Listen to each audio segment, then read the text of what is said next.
On parle aussi beaucoup de progrès technologiques aujourd'hui, mais il y a un point aveugle, car il y a des progrès technologiques qui sont là, mais que nous ne savons pas exploiter. Ils ont été constitués il y a des siècles, et des millénaires peut-être, et avec des moyens technologiques que nous n'avons pas encore nous aujourd'hui. Et il est essentiel désormais, dans les prochaines années, d'exploiter ces ressources technologiques de notre époque et même d'un autre espace éventuellement. Je pense notamment à l'astrologie, mais pas seulement.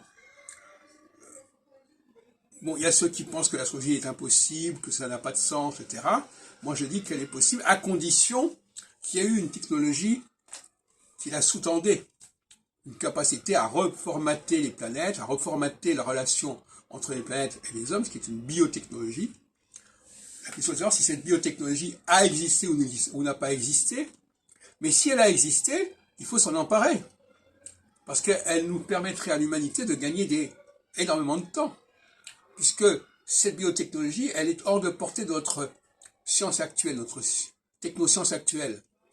Donc soit on sait l'exploiter, on sait l'utiliser, de toute façon elle est à l'œuvre, mais elle n'est pas à l'œuvre de manière suffisamment construite, si vous voulez, suffisamment élaborée, puisque elle est là, mais on ne sait pas la formuler, on ne sait pas la définir, on ne sait pas l'utiliser correctement. C'est comme des énergies qui seraient là, mais on ne saurait pas encore les utiliser. Par exemple, à une époque, on ne savait pas utiliser le sous-sol, hein, et pourtant le sous-sol il existait. La même chose, l'astrologie elle existe, mais on ne sait pas l'utiliser comme il faut.